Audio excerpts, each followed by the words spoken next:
కావు. ఏలియా నువ్వు భయపడకు, నీ శక్తికి మించిన ప్రయాణం ఉన్నది కనుక ఆ రొట్టె తిని ఆ నీళ్లు త్రాగి ప్రయాణము కొనసాగించు. దేవుని స్తోత్రం. వ్యాధులలో ఉన్న ఏలియాతో దేవుడు మాట్లాడాడు లేదా?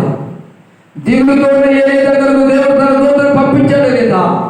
దుఃఖంతో ఉన్నటువంటి ఏలియాకు రొట్టెయు నీళ్లను అక్కడ ఏర్పాటు చేసేదా లేదా? అనాథగా విడిచిపెట్టే దేవుడు కాదండి. జీవ కలిగిన దేవుడు అనాథగా విడిచిపెట్టేవాడు కాదు. ఒకనొక దినమందు అరణ్యములే సాగు బ్రతుకులు ఉన్నటువంటి సమయాలలో ఆగరు ఇష్మాయేల్ చూడండి, యజమానురాల దగ్గర గర్వంగా ఉండడం ద్వారా యజమానురాలు తరిమికొచ్చింది. అబ్రహాము తీసుకొచ్చి వదిలేశాడు, అరణ్యములో వదిలేశాడు, తల్లిని బిడ్డను వదిలేశాడు. దేవుడి ప్రణాళిక ఉన్నది కనుక దేవుడు తన దూతను పంపించి ఆగరు, దిగులు పడకు, ఆగరు, భయపడకు, నీ ప్రక్కని నీళ్ళు కొట్ట చూడు. ఇప్పుడు ఎక్కడ లేదుగా, ఊరంతా వెతికాను, అరణ్యం వెతికాను, ఎడారి వెతికా, నీళ్ళు ఎక్కడ దొరకలా. ఇప్పుడు ఎక్కడ ఉన్నాయి చూస్తే దేవుడు అక్కడ నీళ్లను ఉపయోగింపజేస్తాడు. ఆ నీళ్లను త్రాగి నీ బిడ్డకు త్రాగించు. నిన్ను నీ సంతానాన్ని దీవిస్తాను. దేవుని స్తోత్రం. హల్లెలూయా. ఆగరు యొక్క ప్రణాళిక, ఇష్మాయేలు యొక్క ప్రణాళిక దేవుని చిత్తంలో ఉన్నది కనుక వాళ్ళు సాబ్రతులు ఉన్నటువంటి వారికి తోడుగా ఉండి అండగా ఉండి వాళ్ళు బ్రతికించడానికి నీళ్ళు ఒక ఉపయోగింపు చేశాడు. ఆగని విడిచిపెట్టలేదు, ఇస్మాయిల్ విడిచిపెట్టలేదు. దేవుడు తప్పకుండా దీవించాడు.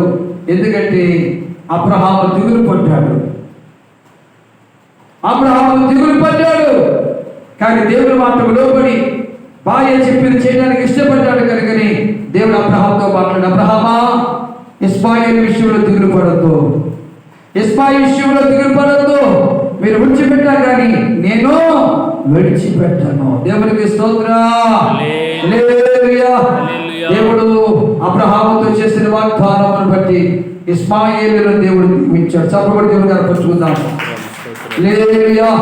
అది రాత్రి ప్రభు నీతో నాతో మాట్లాడుతున్నాడు. నా పిల్లలారా, ఈ లోకంలో ఎవరు మిమ్మల్ని అనాథులుగా విడిచిపెట్టినా నేను మిమ్మల్ని అనాథులుగా విడిచిపెట్టను. ఈ ధైర్యం మన హృదయాల్లో స్థిరంగా ఉందా? ఏ అనాథులుగా విడిచిపెట్టలేదు. యోగుడు దేవుడు అనాథులుగా విడిచిపెట్టలేదు. స్త్రీలను విడిచిపెట్టి వెళ్ళిపోయారండి. తిన్నంతకాలం తిన్నారు, బొగ్గులు పిచ్చుకొని బాగానే తిన్నారు యోగు దగ్గర.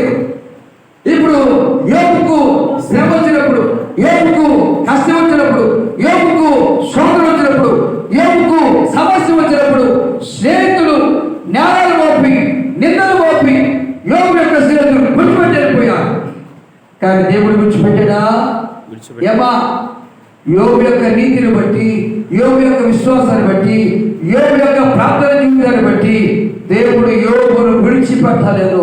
యోగును రెండు రెట్ల ఆశీర్వాదాలతో నింపాడు. చెప్పకుండా చెప్పబడి పరిశుద్ధాత్మను గణపతుకుందా అంటే భక్తి పనులను దేవుడు ఎన్నడూ కూడా అనాథలుగా విడిచిపెట్టాడు. తిన్నంతకాలం తిన్నారు కదా యోగు దగ్గర, చక్కగానే తిన్నారు, బాగానే తిన్నారు. ఇప్పుడు మన యోగుకు కష్టాలు వస్తే, శ్రమలు వస్తే యోగును విడిచిపెట్టి యోగు మీద నిందలు మోపిపోయారు, యోగు మీద నేరాలు మోపిపోయారు.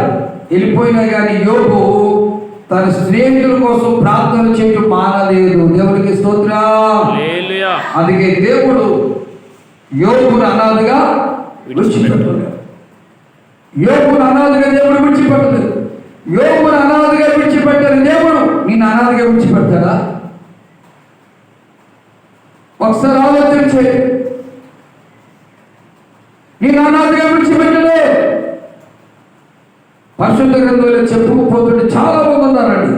అది ఈ రాత్రి దావీదుగా మీకు చెప్పేది ఏంటంటే, మనం ఆరాధించుతున్న దేవుడు మన అనాథులుగా విడివేది వాగ్దానం చేశాడు.